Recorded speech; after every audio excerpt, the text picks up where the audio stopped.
Les amis, aujourd'hui on va aborder un sujet souvent méconnu mais pourtant crucial dans le monde des voix, les tarifs et les cachets. On va voir comment ça fonctionne, on va voir l'impact que ça peut avoir sur votre carrière et aussi je vais te montrer un outil qui peut t'aider facilement et rapidement à calculer tes contrats. C'est parti.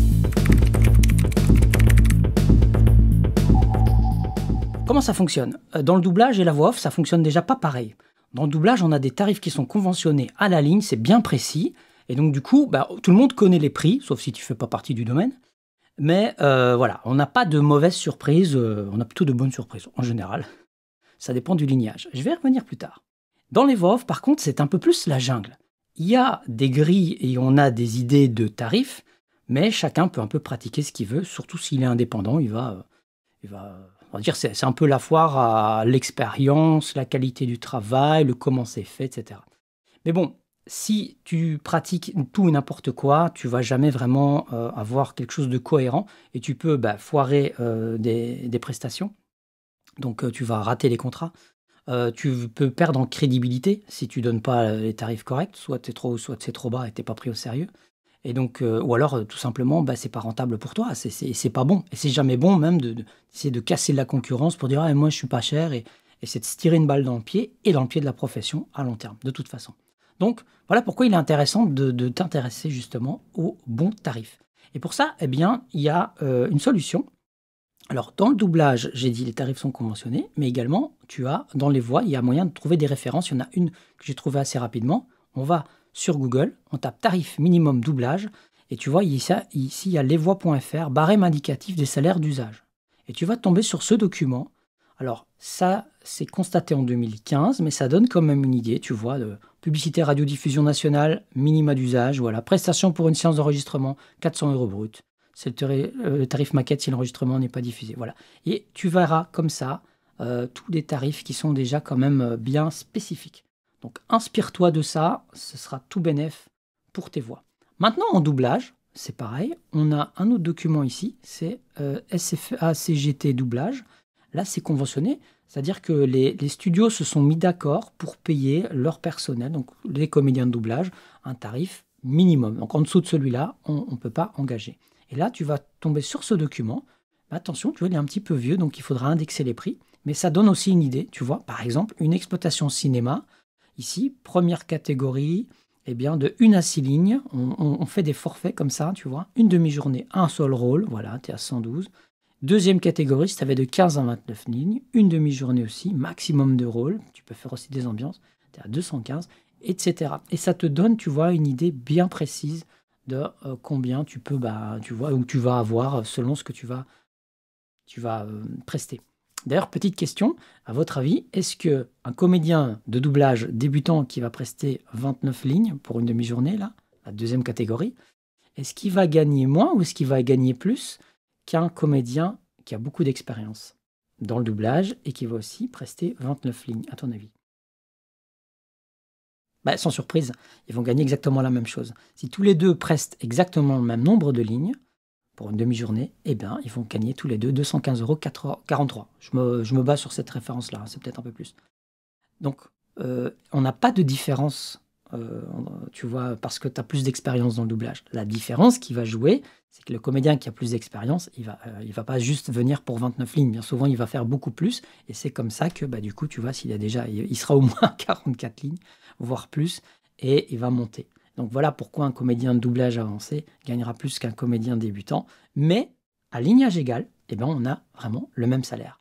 C'est pas le cas pour les voix off. Pour avoir un débutant qui pourra, par exemple, demanderait 100 € pour une prestation, le même comédien qui fait un comédien qui ferait la même prestation dans la voix off pourrait peut-être demander le double ou le triple tout simplement parce que il a l'expérience ou il a un type de voix, il travaille plus vite, etc. Voilà. Donc c'est important, tu vois, de comprendre comment ça fonctionne pour aussi négocier et éviter des déboires dans tes prestations, dans tes cachets futurs. Alors, on a parlé de tout ça, je t'ai montré les exemples avec les conventions. Maintenant, on va regarder quel est cet outil utile pour t'aider à calculer les contrats et je t'explique pourquoi je me suis intéressé à cet outil. Alors cet outil, c'est mescachets.com, c'est un site en ligne, tu vois, mescachets.com. Pourquoi je suis tombé dessus? Mais en fait, je cherchais les tarifs en voice-over pour faire ce type de prestation en France. Je suis tombé sur ce site-là qui est vraiment intéressant parce que ça permet de simuler les contrats, ça permet d'encoder tes contrats. Je vais aller sur la base d'ailleurs du site, voilà. Tu vois, tu peux aussi calculer ton assurance chômage. Bon, franchement, c'est un outil qui peut être très intéressant si tu en as besoin et que tu es dans le monde des voix, ou en tout cas déjà pour un comédien. Je pense que c'est déjà suffisant. Ça reprend pas mal de choses. Et moi, je me suis intéressé au simulateur gratuit.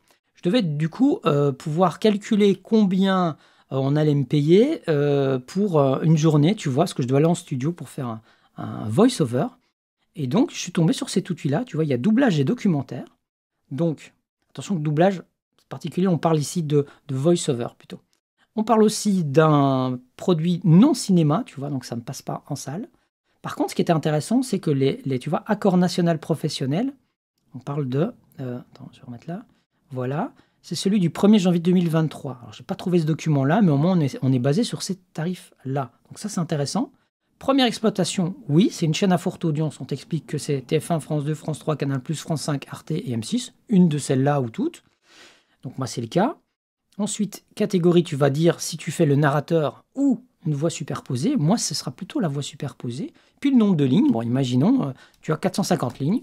Voilà, tu vas taper 450. La DADR, c'est pour les droits. Donc ça, je n'ai pas changé sur grille Arte. Donc je reviens au droit à 10 ans, 20 ans ou 50 ans. Ici, bah, je vais laisser à 10 ans. Par contre, je sais que c'est pas 6,80, mais c'est 5,40. Tu vois, en droit, on m'a dit que voilà, donc ça veut dire que ça comprend sûrement ces deux trucs-là. Je clique sur calculer et je vais avoir là le cachet brut pour lequel cet employeur doit m'engager. Alors, moi, je vais certainement lui coûter plus cher que 534 €, mais moi, sur mon contrat, en brut, je dois moi retrouver ça. En DADR, pour les droits, 26,86. Ça doit être bien séparé, ça c'est important. Et puis forcément, au total, ça fait ça. Alors pourquoi je dis que c'est important? Parce qu'on ne mélange pas un cachet avec, on va dire, une partie de droit. Puisque plus tard, dans les impôts, on sépare les deux. Sinon, pour les impôts, ils mettent tout ensemble et donc du coup, ils te taxent au maximum. Et là, tu es perdant. Donc il faut bien toujours séparer. Quel est le pourcentage de droit ici? C'est donné 5,40. Et si jamais on fait une prestation, parce que souvent en pub, ça arrive, on dit c'est 1 000 € budget pub, par exemple, pour une publicité, nanana. Et je parle télé, hein.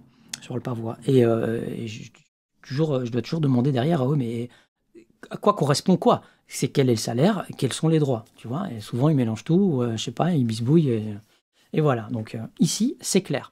Donc voilà, un outil hyper important. Donc, et ça m'a permis de renvoyer simplement mescachets.com à mon employeur en disant, voilà, j'ai été calculer le lignage là-dessus, donc voilà, on va dire, déjà sur un même terrain d'entente. Ensuite, si moi j'estime que ce salaire-là, on va plutôt parler du brut, c'est suffisant pour aller la journée à Paris, ok, c'est bon. Si c'est pas suffisant, on essaie de trouver alors quel est le minimum de lignage cohérent pour travailler dans la journée et qui corresponde à un budget cohérent aussi pour moi. Voilà. Et ça m'a permis de négocier comme ça. Tu vois, donc ça a été un intermédiaire, ce site mescachets.com, assez intéressant. J'ai pas eu besoin de m'y affilier ou quoi que ce soit, hein. C'est disponible gratuitement, c'est un simulateur gratuit, hein. Je reviens ici, c'est là, donc je t'invite à t'inspirer là-dessus. Et quoi qu'il arrive dans tes prix, soit faire référence aux tarifs que tu peux trouver ici, hein, sur lesvoix.fr. Encore, inspire-toi peut-être des tarifs doublage, tu verras comment ça fonctionne. Ce qu'on n'a pas dit ici, c'est combien de temps. Tu vois, je parlais de la journée, mais en général, 200 lignes, on peut faire ça en 2 heures. Nous, on a des forfaits comme ça en Belgique. Voilà, on peut faire un peu plus, un peu moins. Mais en gros, on travaille 2 heures, 200 lignes. Donc voilà, si on faisait la journée, 1000 lignes, ça peut largement être fait. Ça peut être costaud aussi de faire ça. Donc voilà, il faut être en forme. Mais ça donne une idée, tu vois.